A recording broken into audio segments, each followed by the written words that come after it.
fantasy and some flights, exploring the realms of beer, board games, books, and bourbon.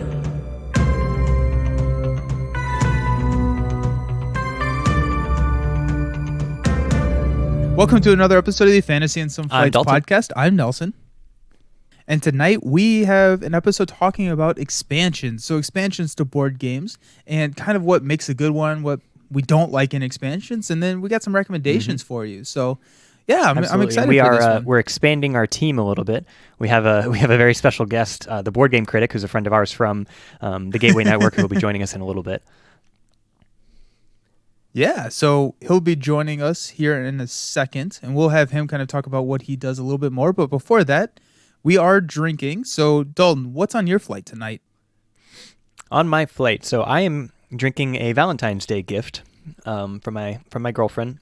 She got me Last Feather Rye Whiskey from Journeyman Distillery, which Journeyman we had visited before. They're in Michigan. They're just a little bit north of us, and so we had gone up there and gotten a tour and everything. So it's one that I had tasted before, but I hadn't had the chance to actually enjoy. This whiskey it's a rye whiskey. It's 60% rye and 40% wheat in the mash, and so that's kind of like the two opposite ends of the spectrum, with the spice coming from the rye and like the ultra sweetness coming from the wheat. In the nose, it has kind of like a grassy or a grainy smell, and that definitely kind of comes through. In the taste, it has like also a little bit of like a red wine kind of like tannin taste, and then it's very strong vanilla. Like it almost ends up feeling like a blend of just like bourbon and rye together. For that sounds reason. good though. Yeah, it is really good, and it has a finish that's kind of like the peppery rye with like a little bit of Tabasco, almost kind of taste going on. Oh, so wow! Okay. Yeah, I've been enjoying it a lot over the last couple of days during our steak dinner together and that sort of thing. So what kind of cheers are you going to give this one? Not knowing the price, I think I would put it tentatively at a 4 cheers because I do really enjoy it. Oh, nice! Yeah. Yeah, and I think probably because it is kind of giving me that half rye, half bourbon flavor, and I like that it's not getting too much into like it's like I said, it's sort of like this grainy or floral take on a rye, as opposed to like a really spicy one or something like that. It still has the spice again in the finish, but it's just kind of a slightly different take, it's interesting. So I think especially something that I would enjoy like sharing with people and kind of showing like, here's why ryes can taste different. And this is like one end of a spectrum that I think maybe isn't as often kind of explored. Yeah, that sounds really good. Is it? For sure. Is it? You said it's kind of more on the sweet side, like the vanilla. Mm-hmm. Do you feel more vanilla or more spice when you're drinking it? Still more spice. For sure. The vanilla Tabasco. That just sounds horrible. I'm not gonna lie to you, but like, but it's I know fine. Maybe Tabasco is too strong of a descriptor. It sends too many people to a bad place. I think when I talk about like in the taste it being like vanilla and grainy, think like I had read a review that compared it to banana bread. I thought that was a good description of like something that is both grainy but also sweet. Yeah. And then in the like aftertaste is where the kind of the spice comes in. Oh, cool! Happy Valentine's Day. That's a good gift. It is a good gift. I'm enjoying it. What about you? So I am drinking a new bourbon that I went out in the middle of the blizzard yesterday to go get for this episode, and it's called Old Bardstown. So it's a Kentucky straight bourbon whiskey. I picked it up for a couple of reasons. One, the bottle looks cool. It had this like wax seal, which I know like a lot of them do, but this was my first one that I bought with the wax seal, so that was fun taking it off. Very exciting. Yeah, exactly. It's a sour mash, which I thought was interesting. Mm-hmm. I can't like pull out what it actually like smells like yet, so I looked it up. Mm-hmm. And it says it has notes of clover and honey, and now that I read that, I can definitely smell the honey. It's very like, and it is a very sour whiskey, which is very interesting. I'm not sure if I love it yet. Mm-hmm. It's just different. And so we'll see how it goes. The other reason that I kind of picked it up is that this was distilled in Kentucky, bottled in Old Bardstown, and Bardstown in Kentucky is in Nelson County, which is awesome. Nice. But also, we used to do a lot of bike rides, and there was one annual bike ride that always ended in Bardstown Road with a huge hill at the very end of the ride. So I have very fond memories and remember Bardstown very clearly. So when I saw that, I thought that it's a good one. Plus, it was a little bit different than what I'm normally drinking. Like the rye, it's definitely more sweet. Mm-hmm. And so I think I was reading it like it has kind of a hint of a cinnamon flavor, which I can tell. Okay. So it's interesting. I think right now this is probably at a 2 cheers for me though. This is the first time I've actually tried it. I didn't try it before the episode. Okay. But it's kind of jarring almost. I think that's a good word for it. But now that I'm a couple of sips in, I'm starting to get like, okay, like I can see, it feels like what you were saying about Scotch, where it's kind of the acquired taste. But like, I could see how you could acquire a taste like this. Probably just like for like sour beers where, some people like it off the first, but a lot of people, when they keep drinking it, they get there. But so that's what I'm drinking. Old Very Bardstown. Cool. Very cool. So I know that the term sour mash in a whiskey is it doesn't necessitate that the like whiskey tastes sour in a way, if that makes sense. Are you tasting something that is like slightly sour for a whiskey? I know whiskey's never going to taste like fully sour, or is it more just like kind of like funky or? I think that there are hints of sour in it. Okay. So and I'll bring this one next time we see each other because I'm interested to see what you think about it. But it feels almost like it has a twinge of a Scotch aftertaste. Okay. And so that's kind of what I'm picturing as like the sour taste. It's not like pucker my lips sour, but it feels kind of just like off and like I think that's the best way to describe that taste. Okay. Yeah, I've heard that like it comes from a similar process as like making sourdough bread.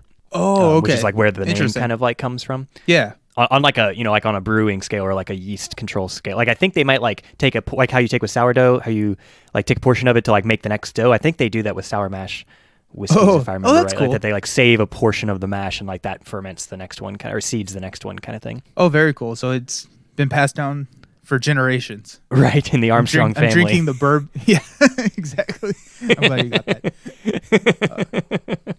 I'm drinking the bourbon my great-grandfather drank. Yeah, exactly. Very cool. Yeah, I'm excited. I haven't had a ton of sour mash whiskey, so I'm excited to try it with you. Yeah, cool. Yeah, I'll bring it. So we finished our fight, so let's go ahead and bring in Mckay, the board critic, for our expansion or our discussion on expansions. So Mckay has now joined us. So welcome, Mckay. How are you doing? I'm doing well, thank you. Well, awesome. So Mckay, you are the Board Game Critic, or your Instagram username is the Board Critic. Dalton and I had a little debate right before the episode on which one it was, and I looked it up, and it turns out we were both right. So, so I think the official title is the Board Game Critic. Is that correct? Yes, it is, and that's purely for SEO purposes. Oh yeah, absolutely. I love it. So tell us a little bit about yourself. What do you do? What's your history? I know you got an Instagram, so tell us some more about what you're doing. All right. It's kind of a weird, scattered, riddled history. Back when I started college, I either wasn't aware of Board Game Geek or it wasn't as big of a thing as it is now. And I was like, you know what? I just want to like create my own list of like all the games I've heard of and all the games I've played. Oh, that's awesome. Yeah, I started a website called The List of Board Games, and the goal was just to list literally every board game in existence.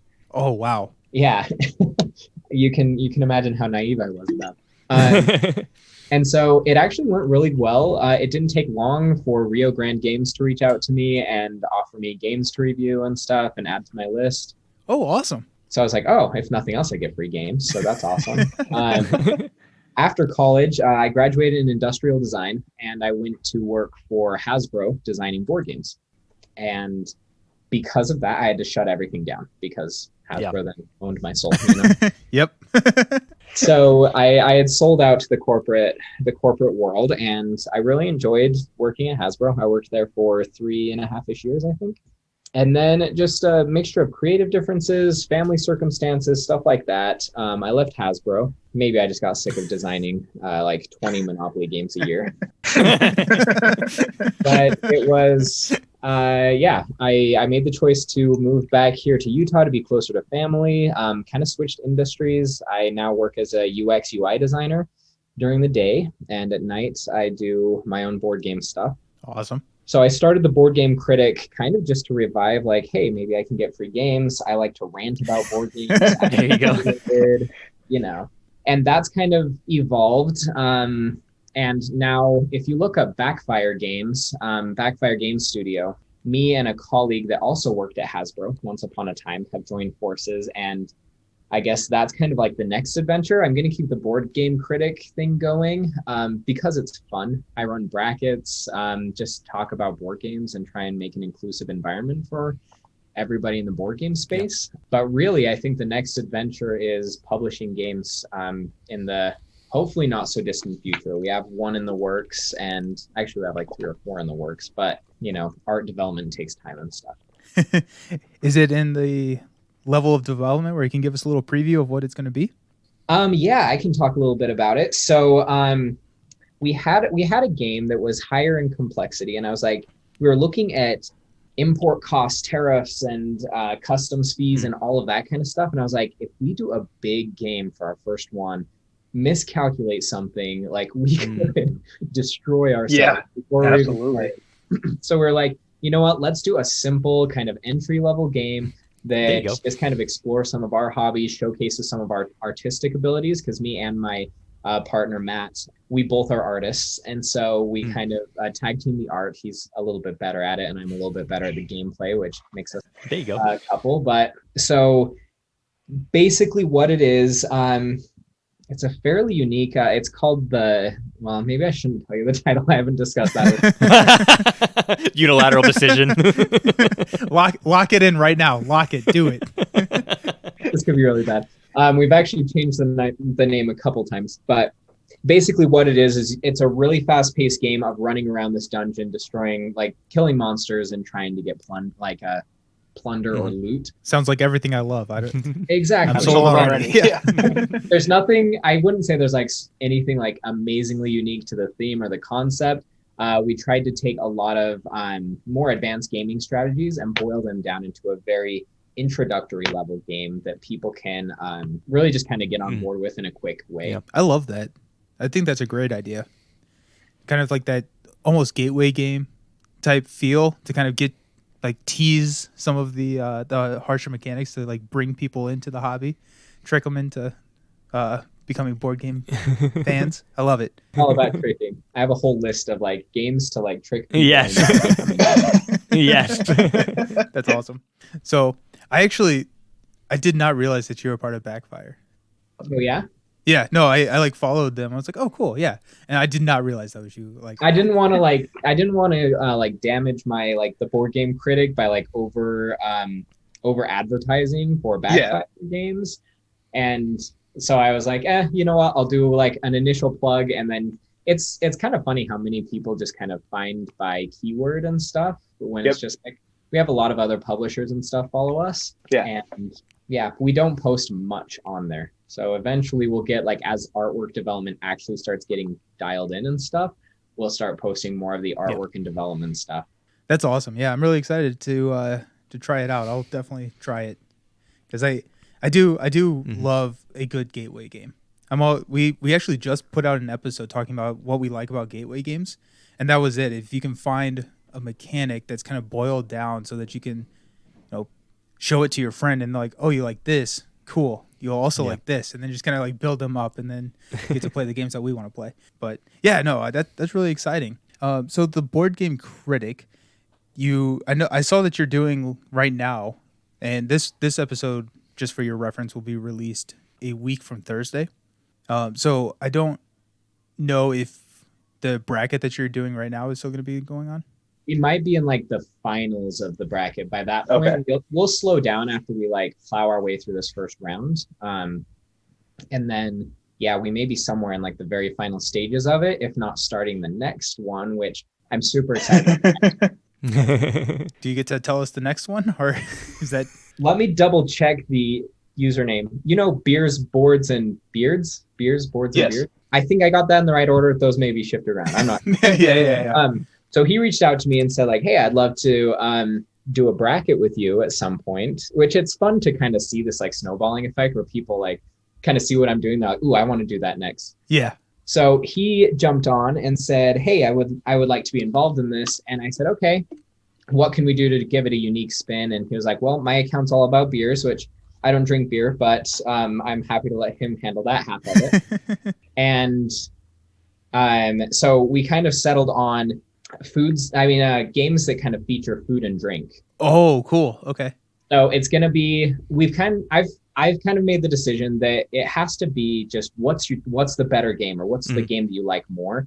Anytime you try like what we're doing now with like what has the best take that mechanic, it just gets really hairy. Yes, it does. Yeah, they just tend to vote for like what they like more, or it just isn't a true show of anything.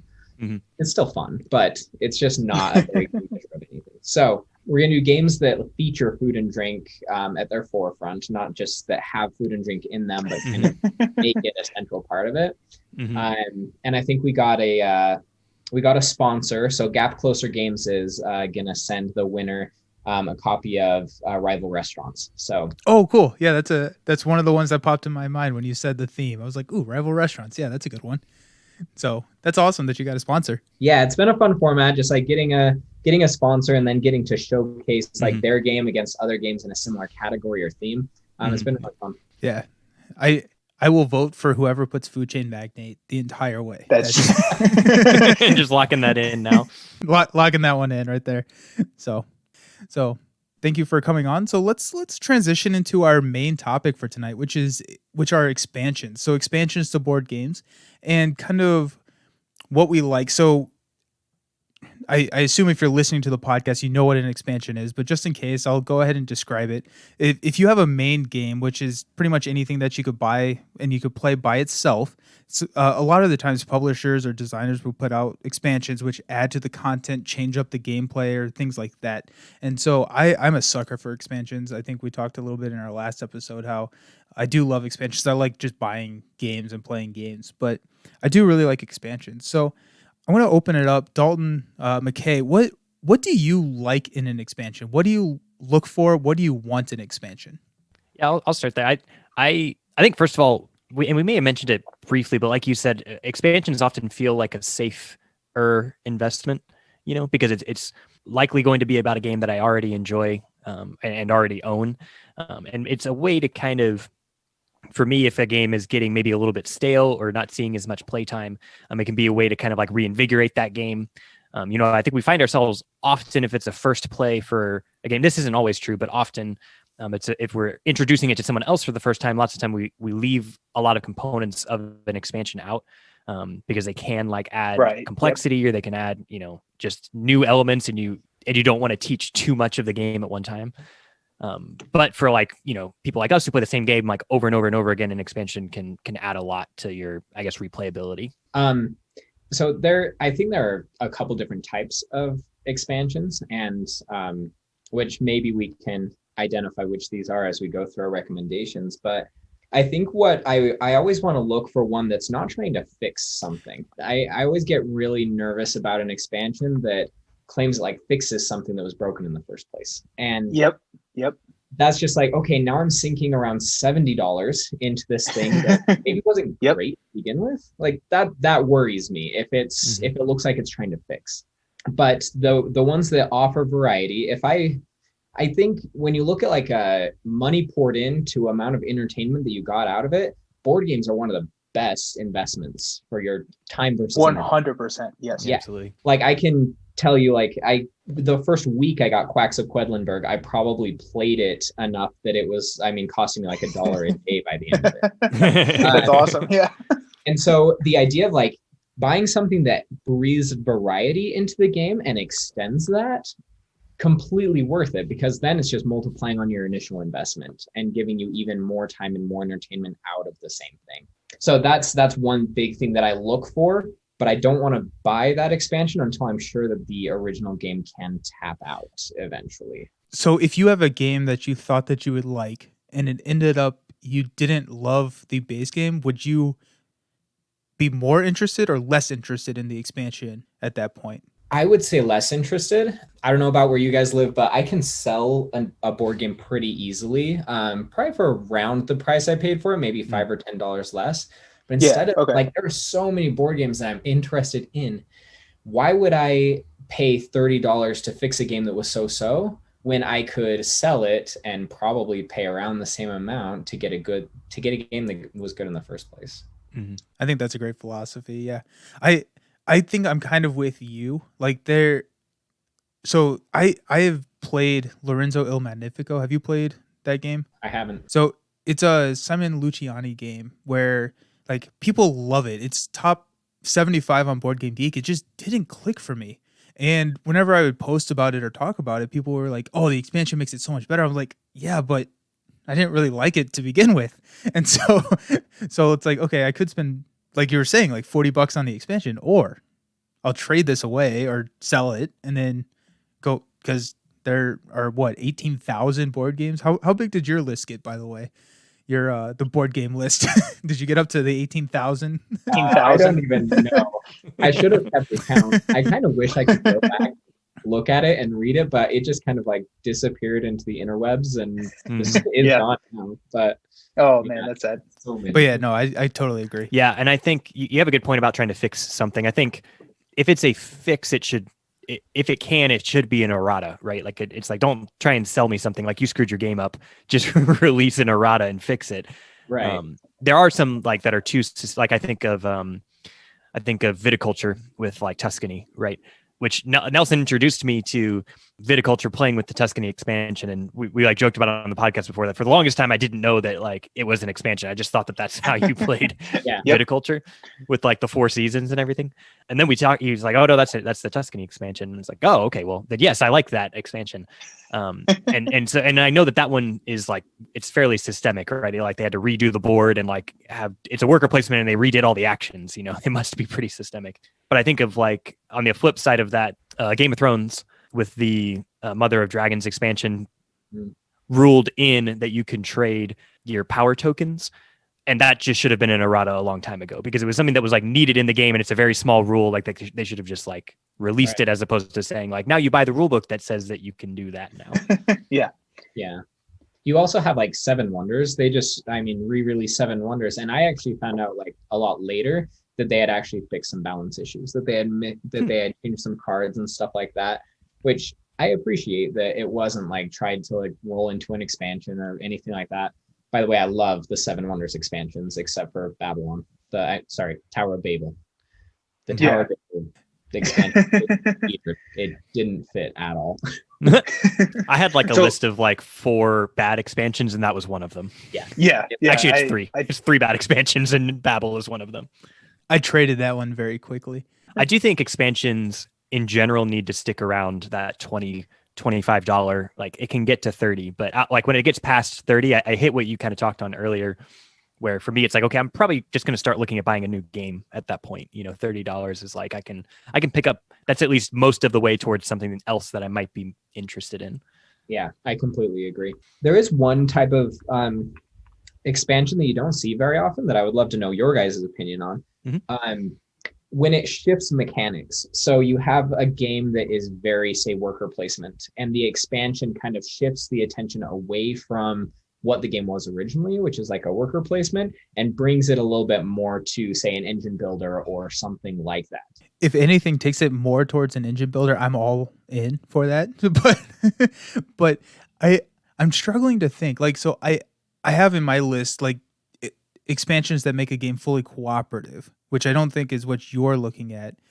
What can you give me an example of something that like something that changes the mechanics significantly? So this isn't like a completely mechanic shift, but it's definitely like a tone shift. When you take Dominion and you add in like the Dark Ages expansion, it gets aggressive. Like just it turns from like a fairly good, just like basic deck builder I'm doing my own thing, and then takes it to like you are just actively trying to destroy the other people. Not like a complete mechanic shift, but a huge mood shift. Yeah, you play it significantly different. Because on one hand, I'm like, okay, that's a great idea because I can take this game and now it turns it kind of into 2 separate games. If I want to play with this expansion for like a group that likes the aggression, that's a great thing. Or I can leave it out and play like the standard version. It makes it more versatile, but at the same time, I'm getting to the point in gaming that I'm just like, I know what I like, and I don't like aggressive games. I just don't want to ever play it. So why would I ever buy it? Yeah, there was a pandemic expansion that did that, right? Actually, honestly, all 3 of the pandemic expansions, I think, were pretty strong. They shifted a lot, but there was one specifically that added like a betrayer mechanic. Yeah, Yep. the legacy versions are notorious for that in pandemic. That it's like, okay, it's no longer pandemic. Like it is a completely Yes. different game with the pandemic label.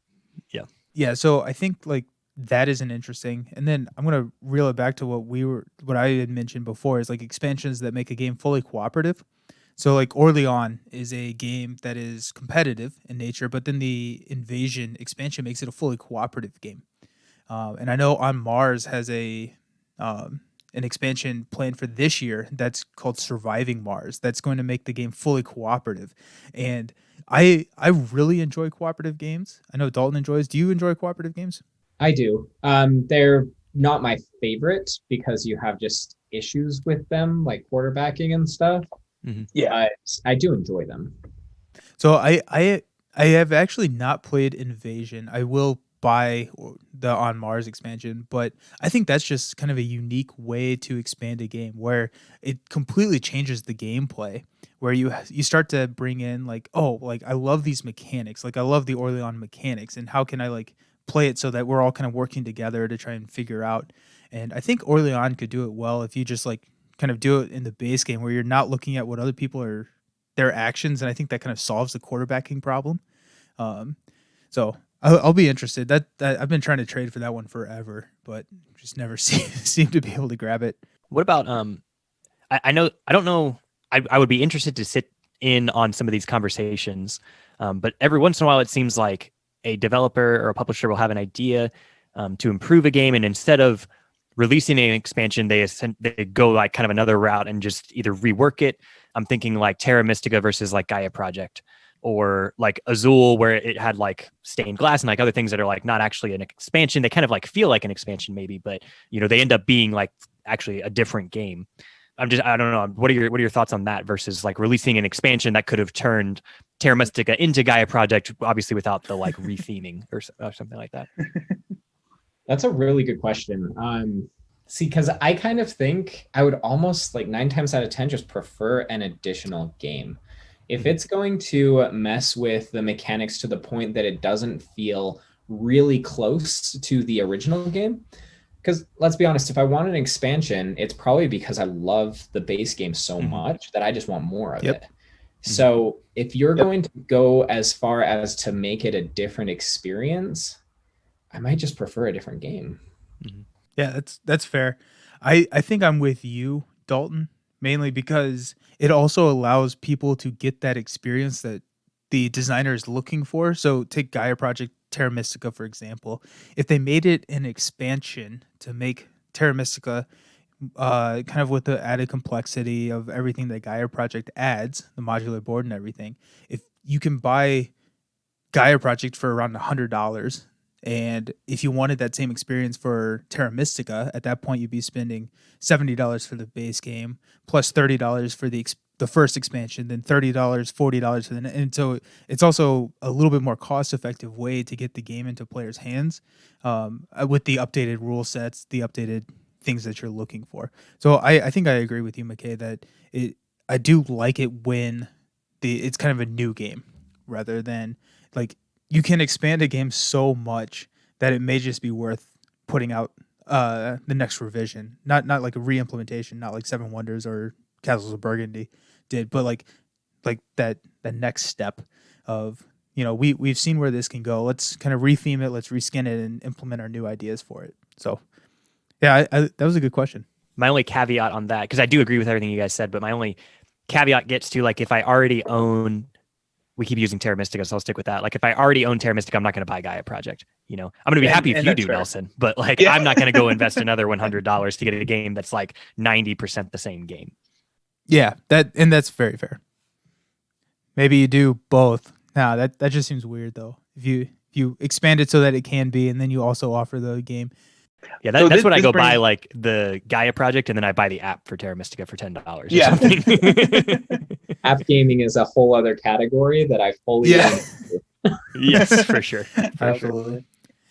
So it kind of brings me to another point that I wanted to talk about, which are like the big boxes. So I know Hansa Teutonica just put out their big box or I know Lancaster has one, Carcassonne has a couple.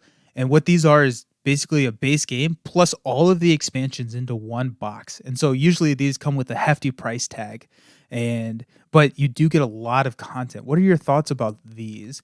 In the sense of like Terraforming Mars just kickstarted one actually. So they put all of the expansions into one box, and it costs an arm and a leg to buy. But I mean, they successfully very much funded themselves on Kickstarter because it's Terraforming Mars and they shouldn't be using Kickstarter, but that's a whole nother issue. But yeah, what are your thoughts on that? Like the big boxes? I actually have a huge problem with it. This doesn't make sense to me. So I say I have that game and I have all of the expansions. Why are you making the big box? Like, who's gonna buy it? But it got funded in record time. I mean, the Terraforming Mars big box had no problem, and I'm like, okay, you're appealing to people who know the game and know the expansions, and what you're selling is just a hugely tricked out version.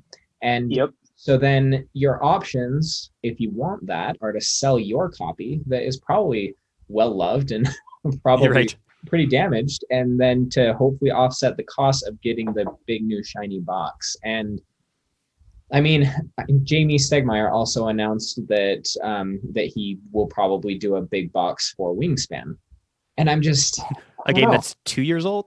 Yeah, I know, right? Now?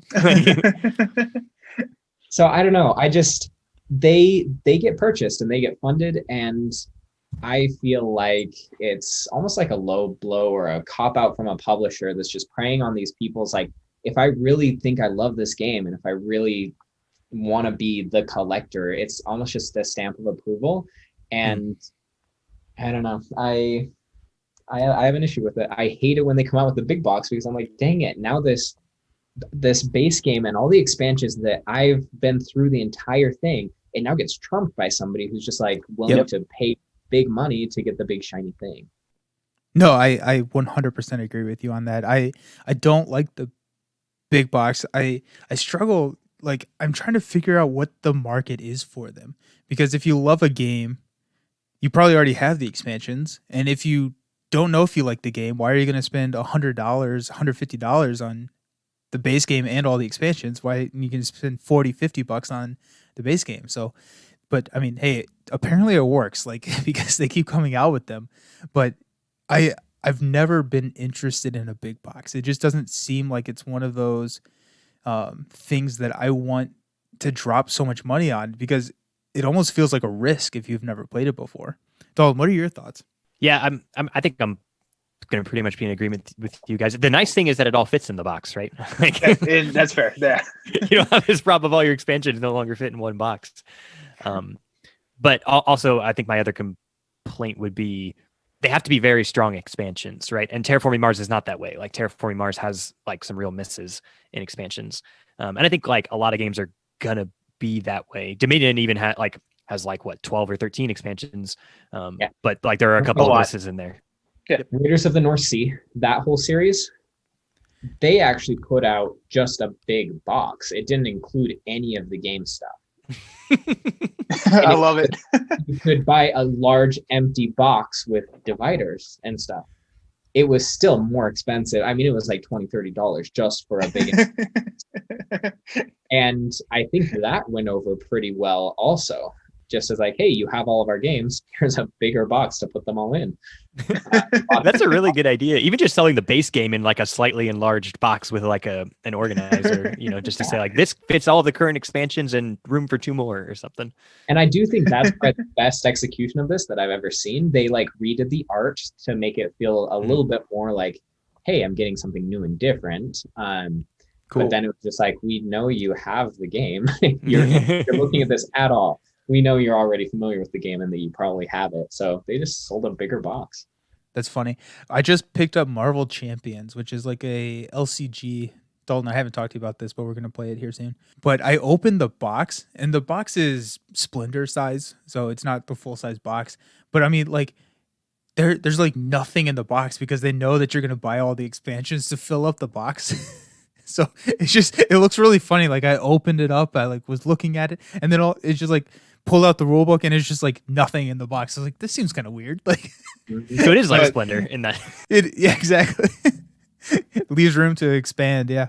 I bought a new game recently, and it had shockingly had like almost nothing in the box. And I actually got on a couple forums, and people were speculating that they had left so much space in the box because they were planning an expansion. I'm trying to remember what it was, but I was like, that's also a pretty ballsy assumption that like we're just going to make an oversized box because we plan on it being successful enough for expansions. It is, yeah, because there's like real cost associated with that, you know.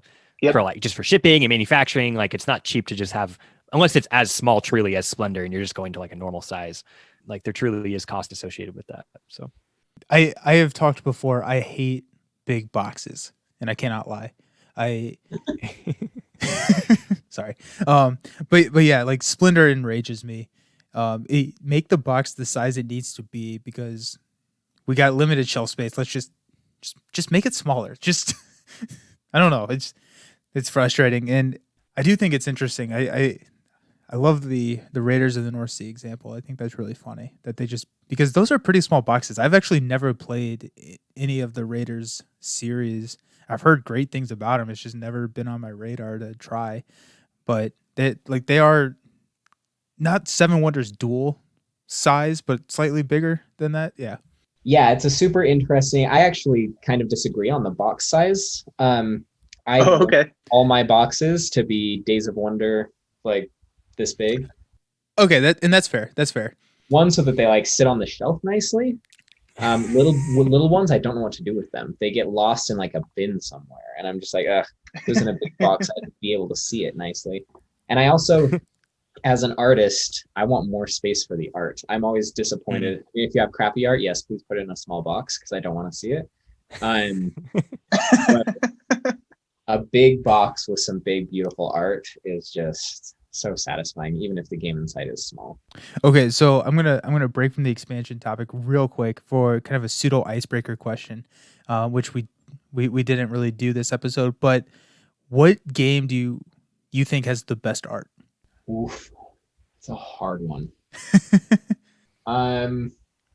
There's a couple levels because there's art on like the cover.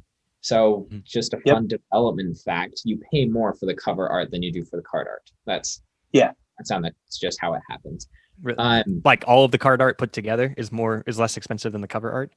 Maybe not, but that's probably just depends where on the game. Focus is put. I mean, Dominion is a huge disappointment when it comes to art. Their boxes sell beautiful art, and the card art is shortcutted. You can tell.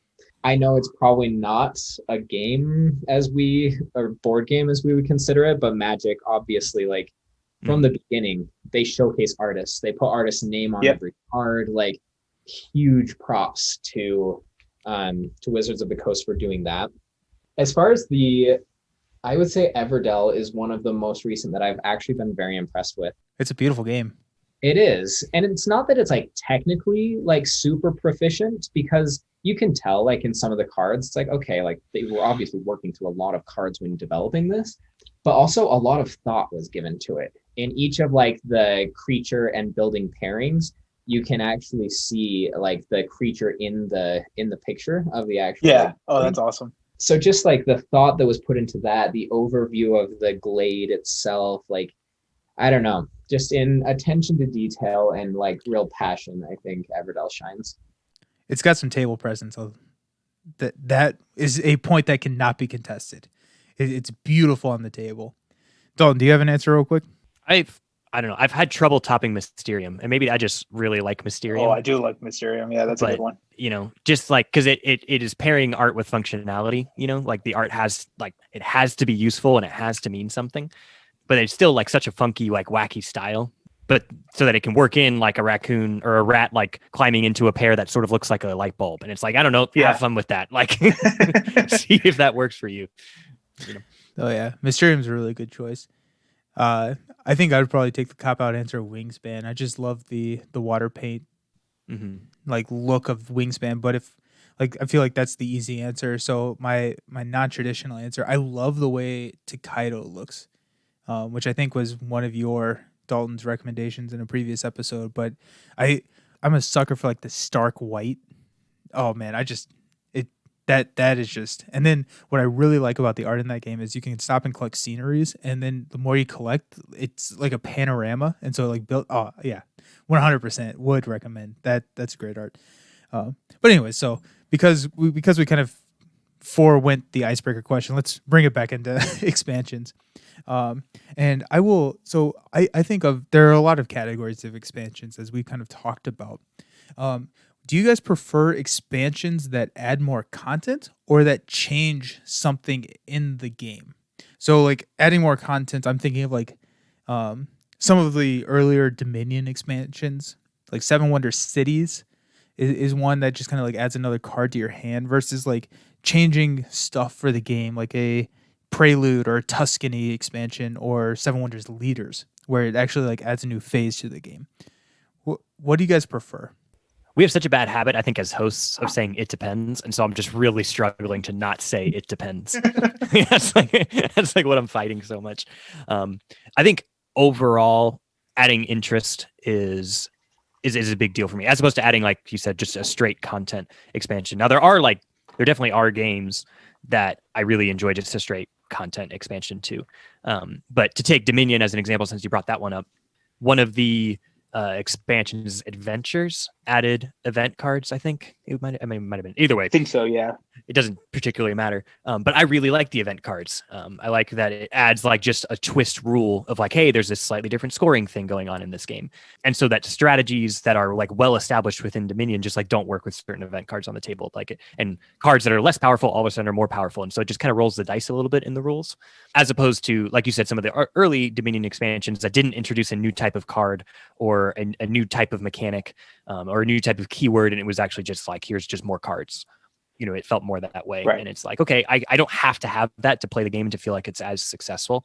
It will just make different games for me, and that's fine. And I like, I'll still go buy it, but I more prefer the ones that'll, change the game.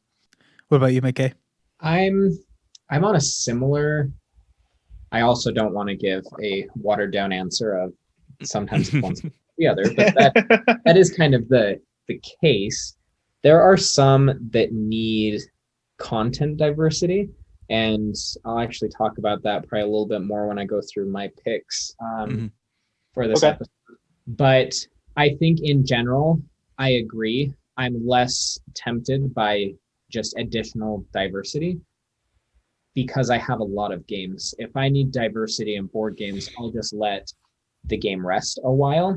Won't come back to it for a couple months, and it feels pretty new and it feels refreshed a bit. That's a good point. Yeah. I would prefer a game that actually messes with the mechanics a little bit, adds another layer of decision making and plays off of the existing mechanics. I think that's a really beautiful twist when an expansion can really play off of what's there, giving you an enhanced experience and not just, oh yeah, well, these are a bunch of cards that didn't make the first. Right. Yeah. Yeah. I'm right there with you guys. I think that what I really like is when there's something new, and I guess this is kind of cheating. I like it when it kind of does a little bit of both. It adds new content, but it also adds more of the same content. So like Elder Core did this a lot, where they would add a lot of new Mythos cards, but like they would add another expansion. Or I especially like it when the expansion content plays off the expansion content, but you can also play it with the same game. So I'm thinking of like Spirit Island. So like Branch and Claw, like they added all of these new tokens that you can place on the board, and it prevents build actions or prevents explore actions. And then the spirits that came with the expansion, like the new asymmetrical player powers, played off of those a lot more. You could have like your old spirits and they would interact with them some, but then the new spirits really kind of interacted with those and kind of introduced them a little bit more into the game. And so I don't know. I did historically, but I don't know if I would go right now if I would actually even buy a more content, like no new things expansion. I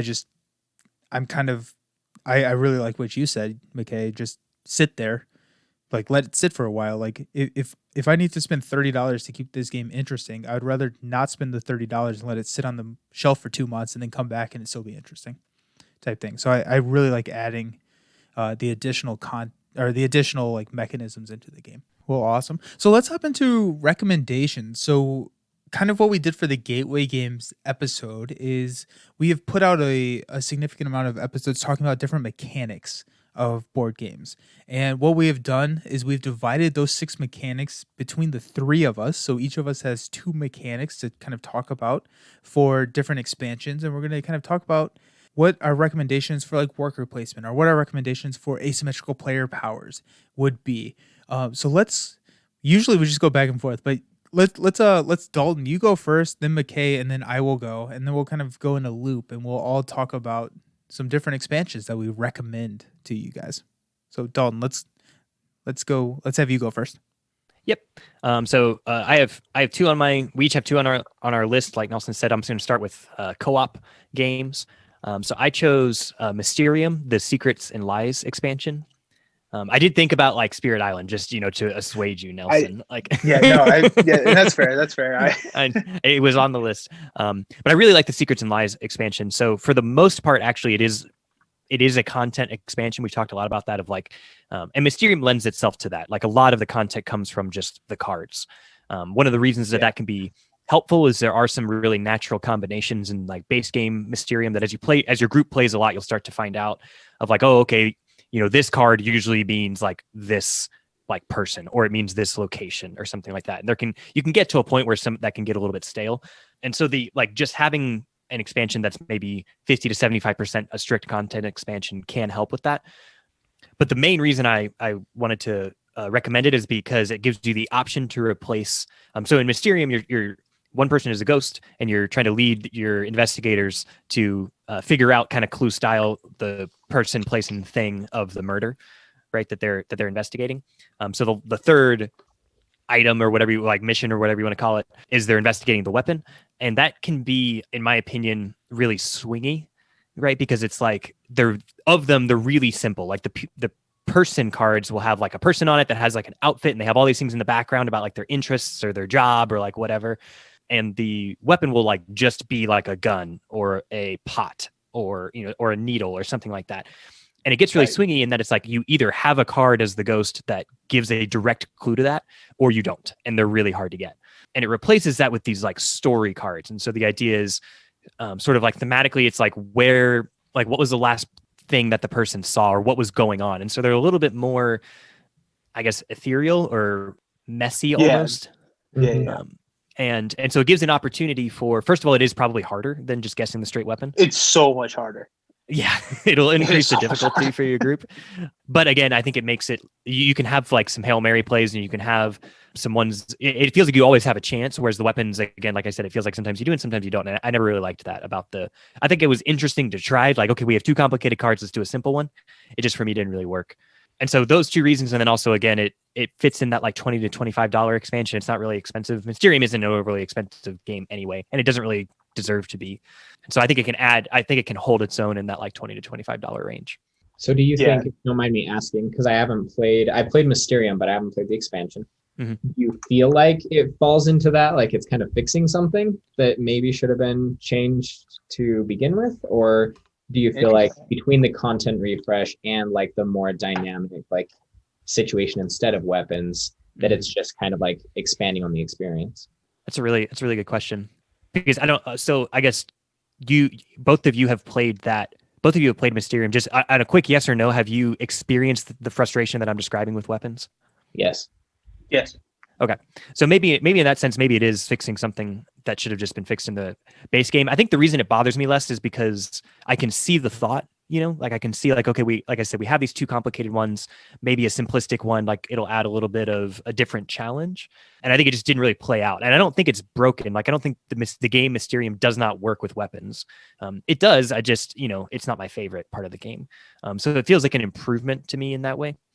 I don't know. That'd be my opinion. Nelson, you've played with both. Do you have anything to, I guess, add on that point? Or like, I do really like the scenario or motive cards or whatever they are.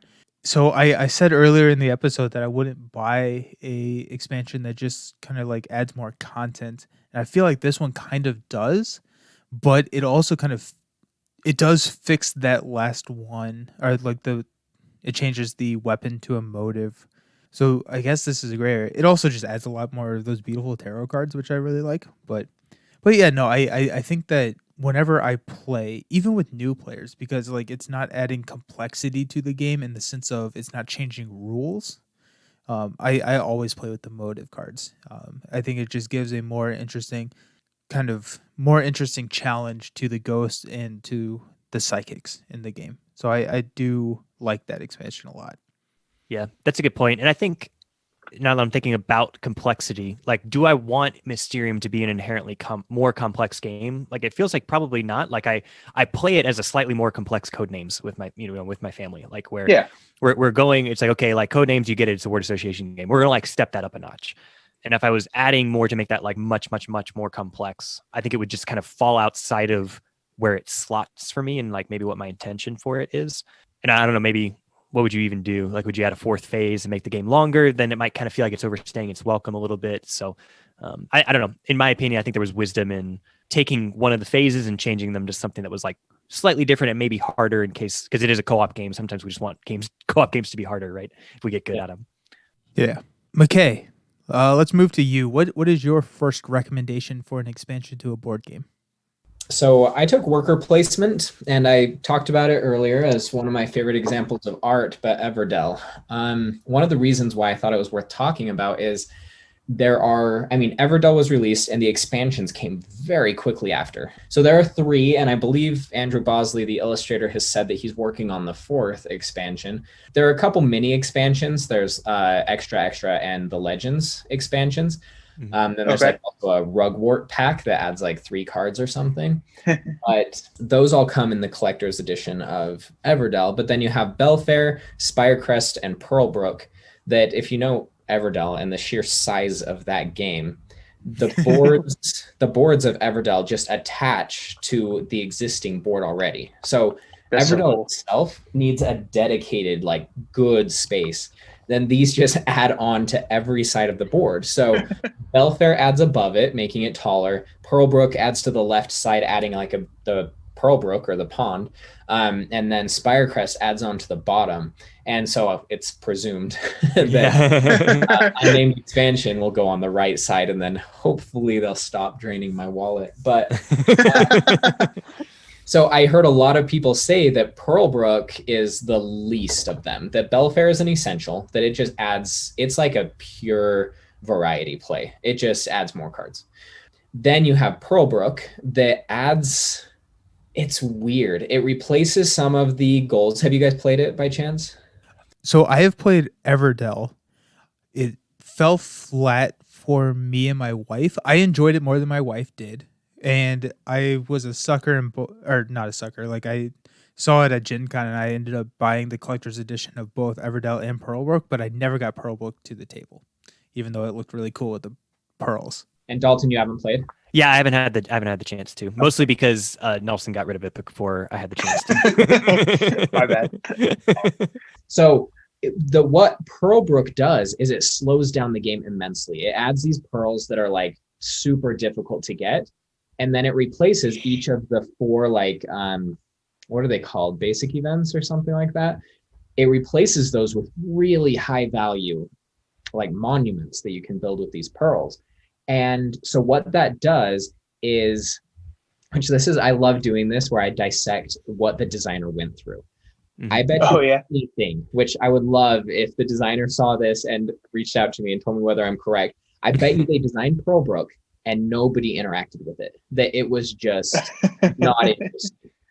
And so then they made these monuments so good that you had to go to Pearlbrook and get some pearls, because if you didn't accomplish one of those 4 monuments, you weren't even in the running. Like, you can literally double your score by getting those monuments. Oh, wow. And I think that was their fix to kind of force interaction with Pearlbrook by making the pearl so alluring that you had to go. Otherwise, you just didn't have a prayer of competing with everybody. You guys don't like my expansion? Fine. I'm going to make you like it. And so I think what that did is it forces attention there and it slows the game down. Mm-hmm. So Pearlbrook as itself, I personally thought it was enjoyable, but I do see what people have a problem with. So Yes, set Pearlbrook aside. If you really want it, I'm a completionist, so I completely understand the desire to just have the entire thing. But Spirecrest is the one that is really interesting. It does not just add content. It adds, like, you have this little rabbit that quests through. It introduces weather that really restricts what you're doing in different phases. Oh, interesting.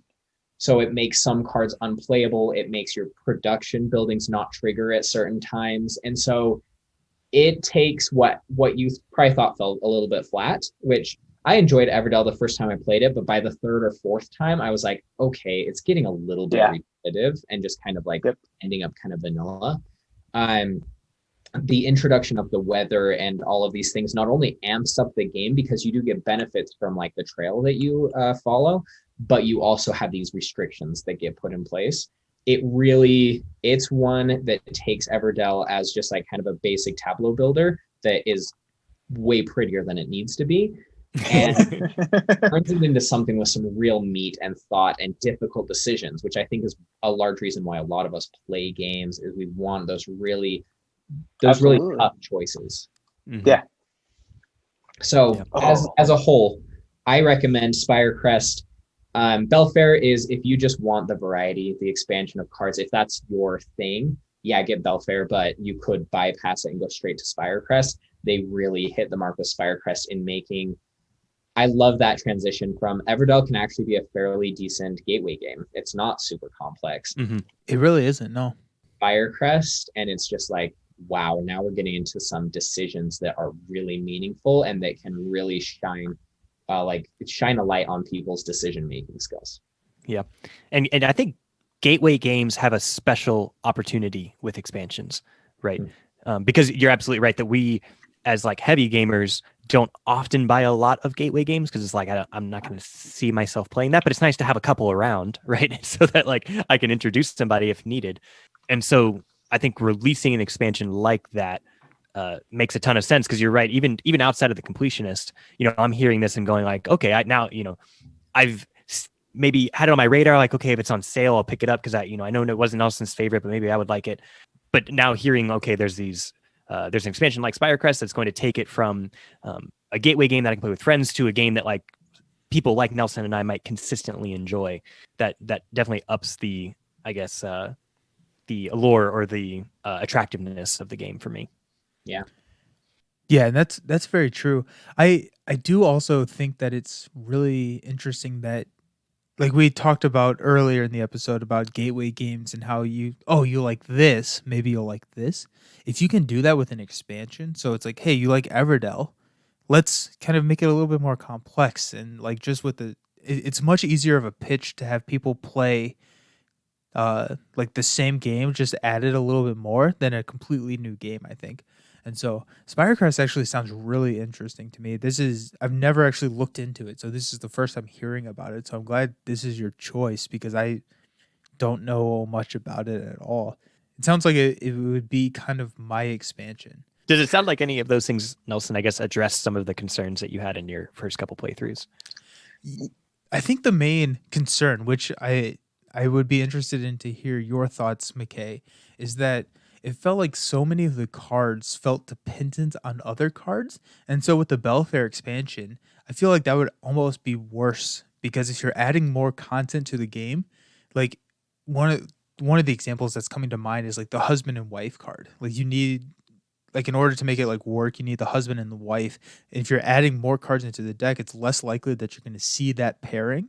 So does Belfort like change that, or does it make it easier to see that, or is it just like kind of random, like I hope I get the match for this card? So there are a couple things that I have to say on that. So Belfair adds player powers, so depending on which like species you're playing, I love that.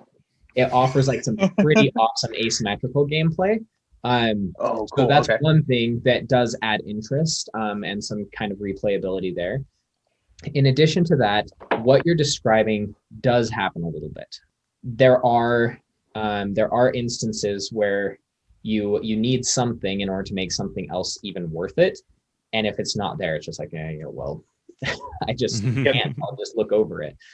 That does happen to an extent, but they did a couple things to mitigate that. The common events that you put up on the tree that are like kind of the goals that you can accomplish, they introduced a bunch of those that are different. So in the original, Oh, okay, cool. you have to have like the clock tower and the gravedigger or whatever in order to accomplish this. And it's like, you may not even see the gravedigger in the entire course of the game. Yeah.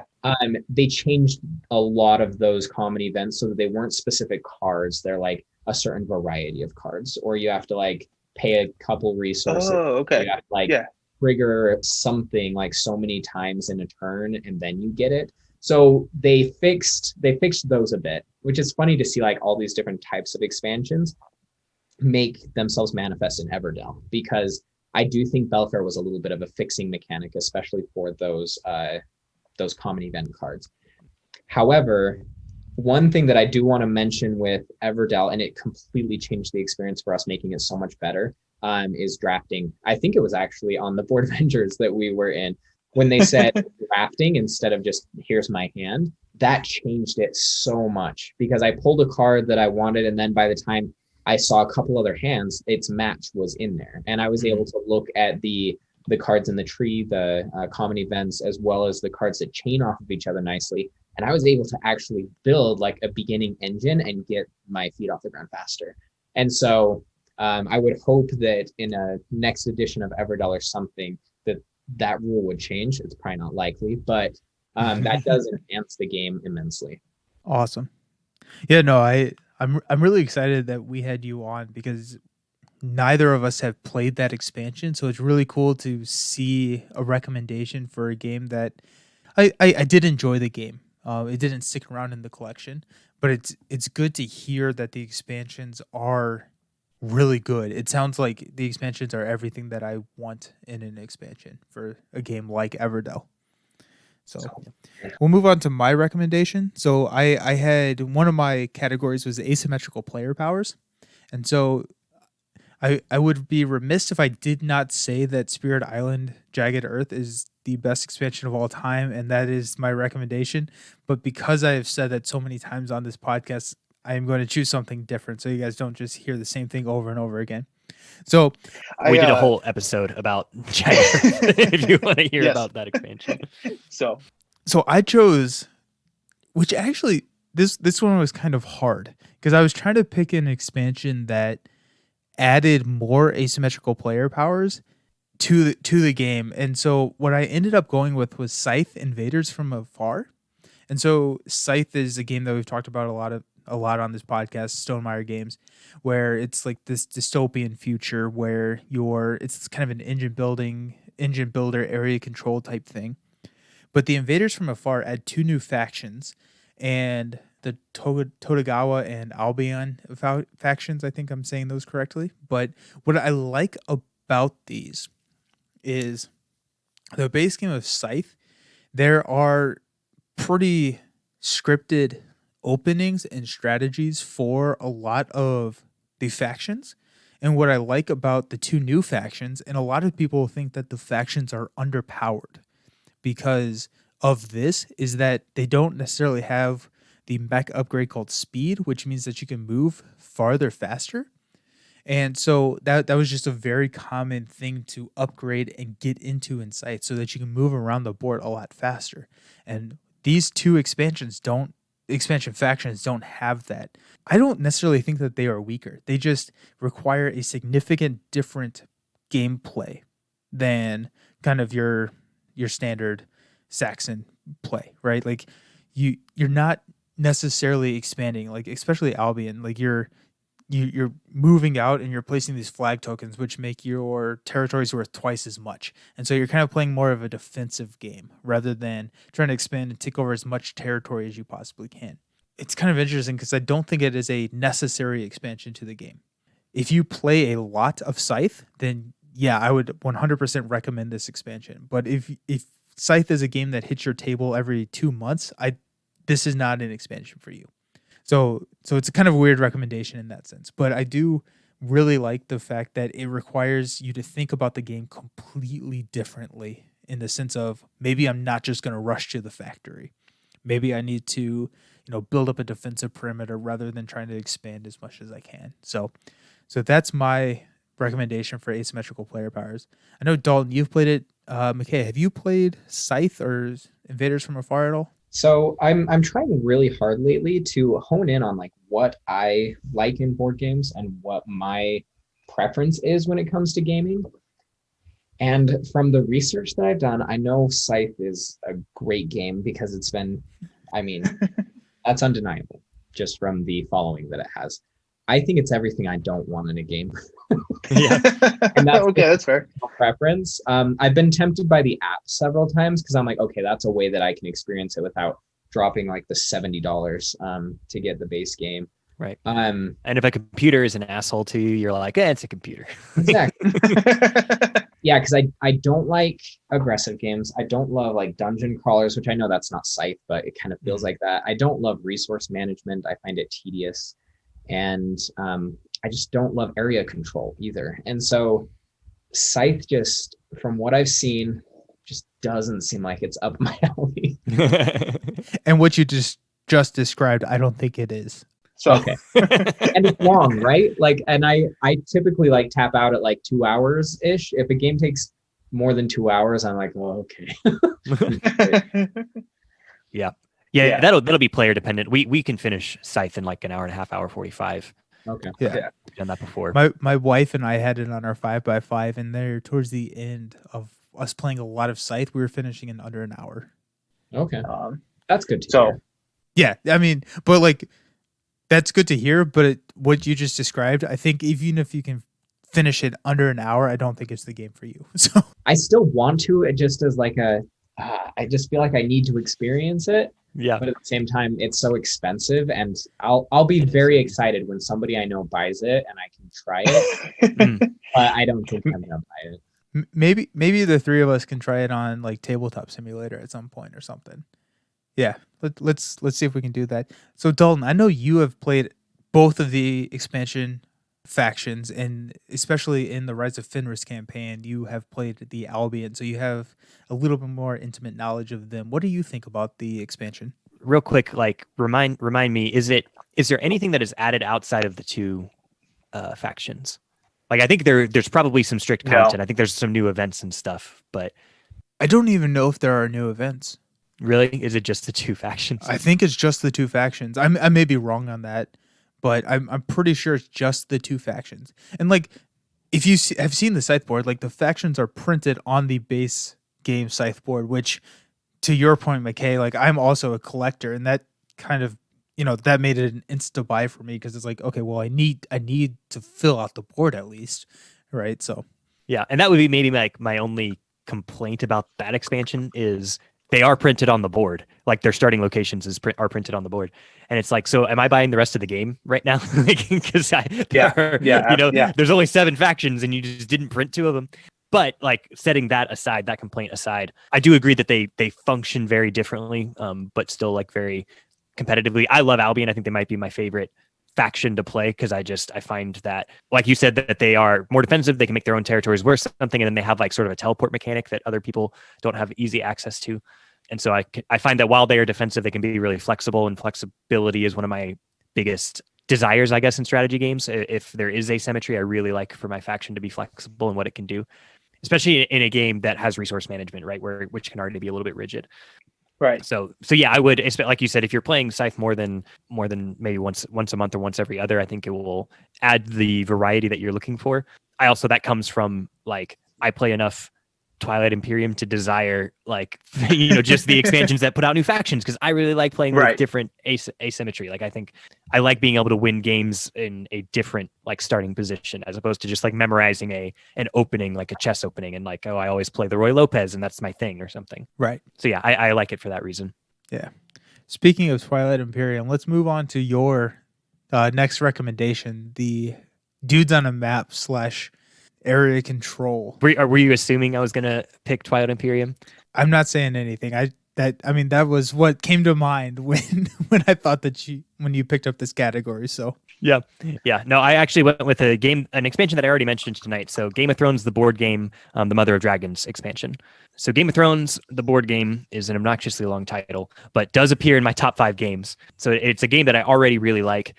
We were complaining about earlier that the expansion included a rule that should have just been an errata that you can trade power tokens. But good news for you, you don't have to own a rule book in order to play with a rule if you don't want to. So you can just play with that rule and it'll make the game better. The two things that they added that I think add a lot of value are vassals. This first one is, we've talked a lot tonight about, is this a fix or is it an improvement? This is one that tends to be a fix.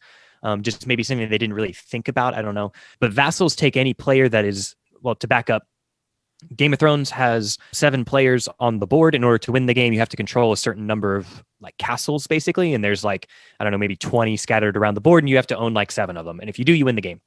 And the problem then became, okay, in a 7-player game, that's balanced. But if in a 4-player game, if there are 3 players being unplayed, like what happens to those castles? They're essentially just still on the board, but now they're free game. And so that changed the power dynamics, and different factions became more or less playable depending on what other factions were being played, and it just became really messy. So vassals fixed that by saying, okay, now any player that is not in the game can essentially be bought on the influence track. And so whichever players are higher on the influence track get to control these vassals. And so that changed something that was a bit of an imbalance in the game to really playing into the strength of the game, which is the political sphere. And I think that's what Mother of Dragons really kind of upped its game on, what we were wanting more of out of Game of Thrones, which comes from a setting that is extremely political. And so like vassals was kind of like the first correct step, I think, in that direction. The second thing that they added that I really enjoy out of that expansion is the Bank of Bravos, which lets you sort of buy very powerful things. And so that can get you out of a pinch, that can put you over the edge if you need a slight advantage to take over like a current enemy, but it will add like debt that you have to pay back over the course of the game. And if you run into a situation where you can't start to pay, or you cannot continue to pay that back, then you run into a lot of trouble.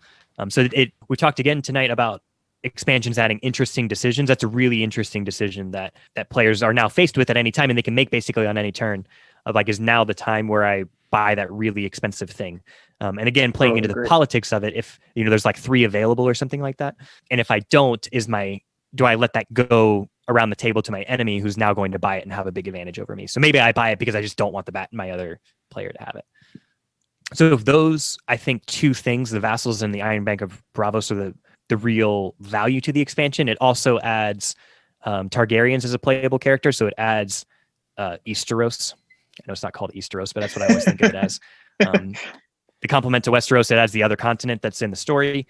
And the Targaryens get to play. You can play them if you like to. They have dragons, which is really fun. Everyone likes to have dragons. They have a different win condition. And so I think that part of the game you could probably take or leave. There's reasons why you might enjoy that.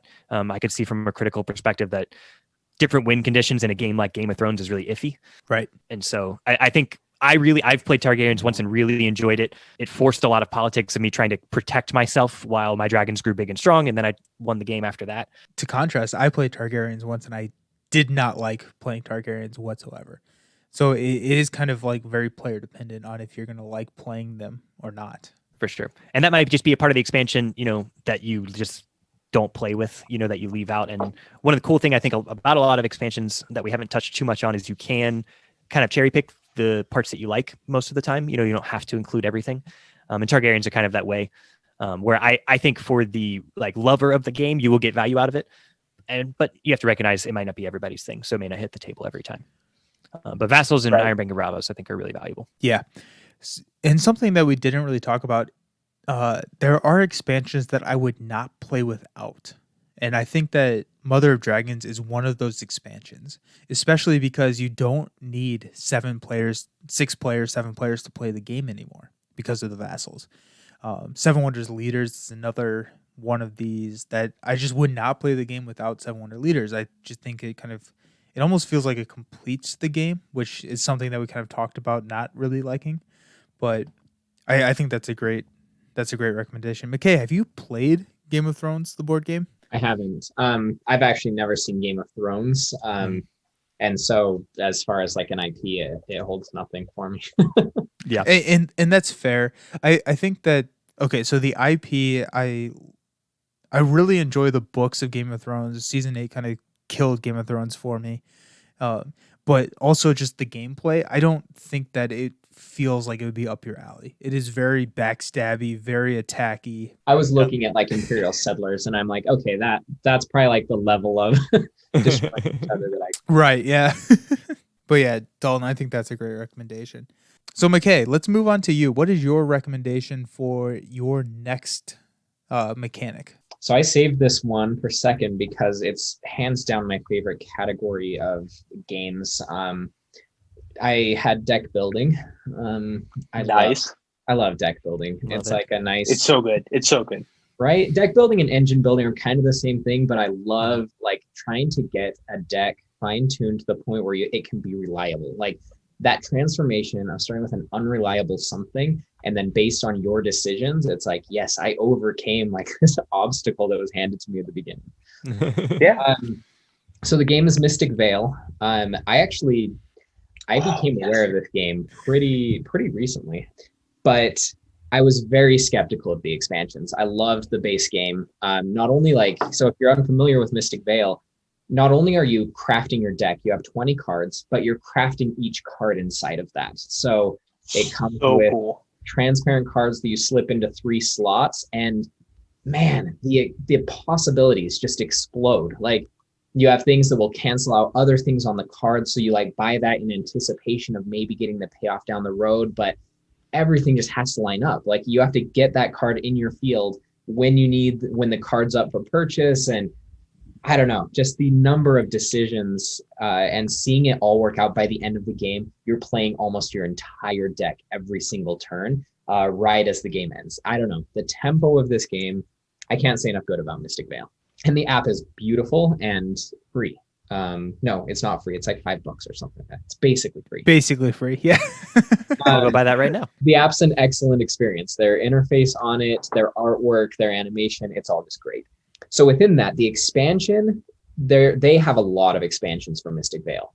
Now, this is almost purely a content expansion.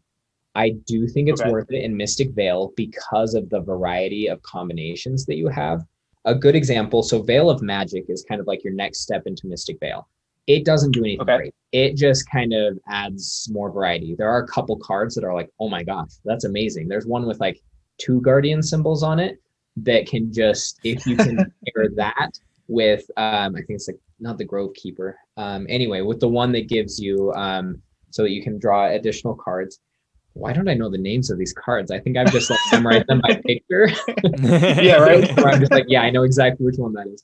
But anyway, there are some nice things about Veil of Magic that are good, but it really shines when you get into Veil of the Wild. So Veil of the Wild did something really impressive to Mystic Vale. First, it added like a leaders function. So you're given 2 leaders and you get to choose which one. And those are double-sided. So you can upgrade your leader, but it comes at a pretty steep cost.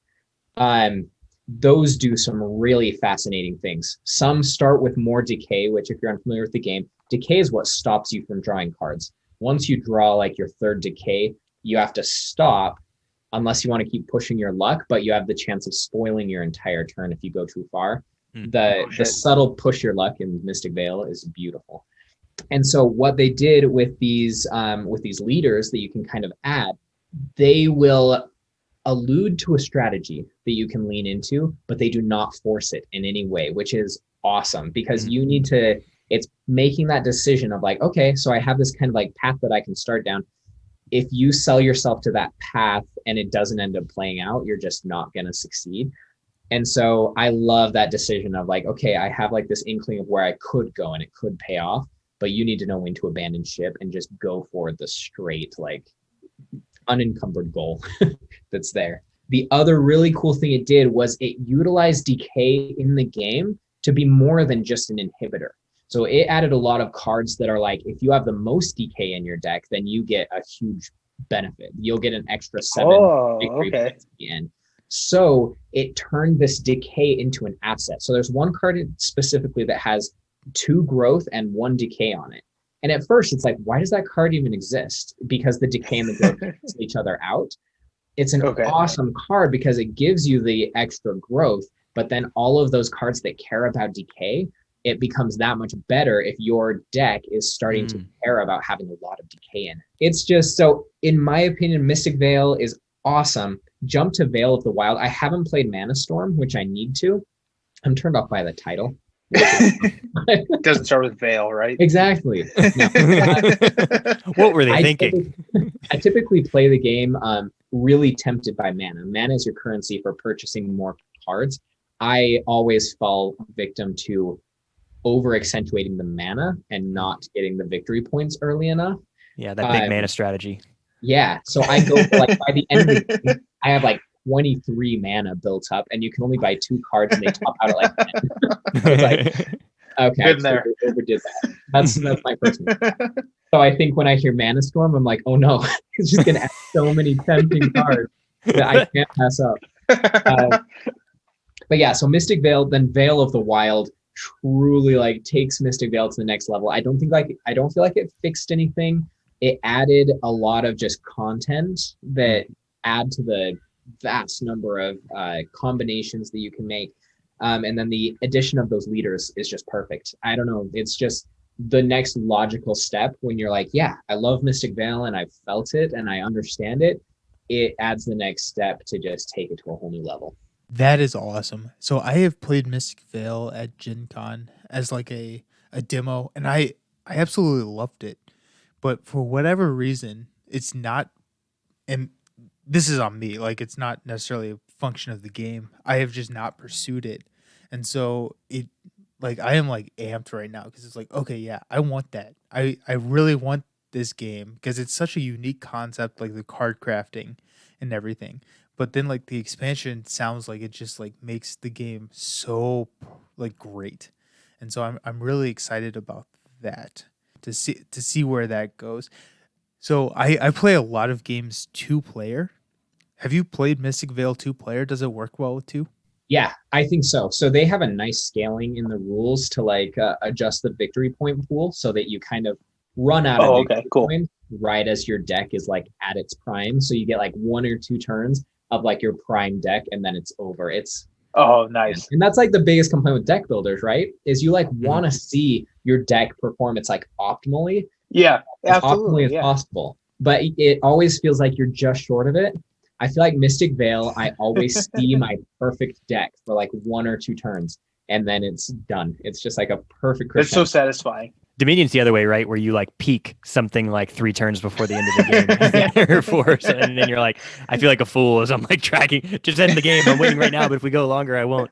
I love the sound of that expansion taking a concept that was inherent to the game, but adding a twist and making a new strategy and letting the because you're talking about decay and letting cards that were in the base game now have a slightly different value or maybe have a different perceived, I don't know, usability or something like that, depending on the deck, and they're just gonna play a little bit differently. And so, yeah, I think that sounds really cool. Deck builders probably, maybe it's just when we talked with Charles, he said he had talked with Donald, however you say his name, from Dominion, right? And he had said every deck builder is derivative of Dominion, right? Which like maybe in one sense is true, but it seems like, my point is, it seems like a lot of deck builders are probably built somewhat for expansions, right? Or at least it plays naturally for expansions. I would agree with that. Yeah. And to go back to our pseudo icebreaker question, the art in that game is really cool. I really enjoy kind of the art and the crafting of the cards and everything that goes along with that. So, do you want to finish us off, Nelson? Yeah, let's finish us off with engine building. So the engine building expansion that I recommend is Underwater Cities New Discoveries. So Underwater Cities gets compared to Terraforming Mars a lot, which I think is slightly unfair. But like, so Underwater Cities, you're kind of expanding underwater instead of on Mars, and I think that's kind of where the similarities end. But New Discoveries is a game that adds a lot to it, and it does kind of fall out of the $30 to $40 price range that we're looking for in the expansion that we mentioned earlier. The New Discoveries expansion is probably, I think I paid $60 for it, where I paid $65 for the base game. And so saying that this is my recommendation says a lot, because it was a very expensive recommendation. So it adds I did buy a new game, and I loved the base game, and the base game is amazing without the expansion, but the expansion just adds that much more that I still recommend it. Underwater Cities New Discoveries adds, like, let's get it out in the open first, dual layer player boards, so you don't have to worry about shifting everything around anymore. You can just set it and forget it. It adds more cards to the decks that you're drawing from. So in Underwater Cities, you can have a hand limit of 3 cards. So it's adding to the cards there, which help you build your engine a little bit quicker. It adds a module that, similar to Terraforming Mars Prelude, that kind of kickstarts that engine. And so the game is played out over, I think it's 9 generations, maybe 10 generations. But you skip the first generation and you get like this kickstart. You draft your asymmetrical like start, which is, I think, is really cool. So you kind of like, I want this start. This is best for my strategy, so I'm going to take this start. And then you skip the first generation. So that's kind of the engine building aspect to it. But also it's a very modular expansion, so you can choose what you want to include or not. It adds a new asymmetrical player powers as well. So in the base game of Underwater Cities, you have the same kind of player power that you can use at any point to tap and gain a benefit. Whereas this, you kind of get dealt 2 and you get to choose, do I want, this asymmetrical player power or this asymmetrical player power? Whatever kind of builds into your strategy. And that really adds to kind of the game. It's not a game I would play with new players, or it's not an expansion I would play with new players. It's very, like, it takes the beginning decisions of what starting tiles do I take, what APP do I take, what initial cities do I take. It kind of really dictates your play. So you cannot play it with a new player, or else you will, or I guess you could play with a new player. You're just going to kill them in your first play. So that they're making all the important decisions before they know how the game works, kind of thing. Exactly. Yeah. It is a recommendation that I highly, highly recommend, even with its price tag. It adds so much variety to the game, and it even adds like a museum module, which I have yet to play. I don't have any desire to play.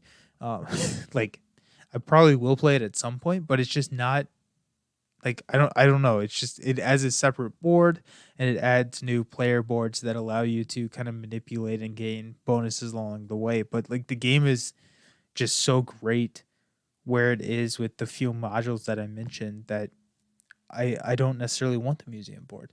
And so Underwater Cities New Discoveries is like perfect. And Dalton, when we played, we did play with some of the expansion content. So we played with the asymmetrical player powers, and we played with the kind of drafting your starting tiles. Yeah. So Nelson's whole take is, don't play this with a new player unless it's Dalton. In that case, it's fine. Yeah, and I think you still won, so it's fine. Like I do really, we've hit on it just a little bit already tonight, but I really like modular expansion. Well, first of all, I like modular games. I've been really thinking on and enjoying Taverns of Tiefenthal because I like that it's basically a simple deck builder that, and again, like we said, deck building, engine building, very, very, very a lot of overlap there. Right. And I like that it is a very simple deck builder that you can turn into a complex deck builder within just the base game. Yeah. And so I can see, and I think probably deck building, engine building, those are ones that lend themselves well to modular components like that, because it's just like increasing, again, decision making. What are the things that are available to me, but that are, it's inherently fair. It's available to everybody, or everybody has something that's similarly available to them. That'll let me kind of try something new and keep the game from, I guess, getting overly stale or something like that. So, I could see from just my single playthrough of Underwater Cities, I could see it having an opportunity for that, because I think most of the variety besides that would come from like the cards, and then you're looking at, okay, are there different kind of card setups in the game or not? Yeah, Taverns actually came to my mind as well as you were talking. I've played Taverns. I think I won it in the giveaway that Board Game Atlas was doing. Oh, nice. And I was super excited because it had been on my radar anyway. And I love deck builders. But I've played it probably 5 or 6 times since I've gotten it, and I haven't included any of the modules because I'm like, you know what? I like it. And so while I know that I'll probably like it more with the modules, I'm like, let's wait until I'm like, it's kind of losing some of its appeal, and then I'll throw in a module and expand it from there. Yeah. I love the fact that I can do that. And I think we've arrived at kind of the expansion. The ideal expansion doesn't necessarily like change the game or like fix anything in the game. Maybe if it does, it's not a bad thing. But like if you can just deepen the experience, the immersion, the opportunity for complex decisions to where you can just keep yourself involved in the game, I don't know. That's really worth. I think that's really worth it when it comes to board games. For sure. Absolutely.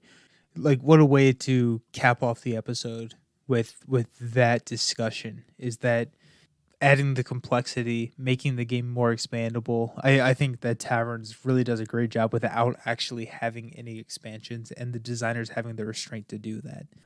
Yeah, kind of like the honorable mention for the recommendations, right? Yeah. The game that has expansions included. Not. Yeah, hot take. Taverns is already a big box. Yeah. Oh yeah, there you go. Perfect. I love it. They're way ahead of us. Oh, that's great. Exactly. Yeah.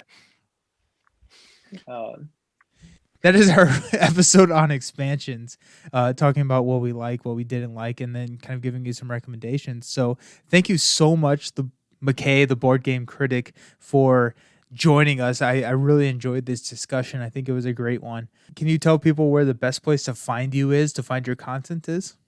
Yeah. Thank you guys as well. This has been a super fun time. I do have a website that's theboardgamecritic.com. It's kind of just where I post my written ramblings. Instagram is probably the place that I'm active. You can find me at the Board Critic. And yeah, that's where I do most of my shenanigans. And if there's anything noteworthy, I probably post it there first. So perfect. Yeah.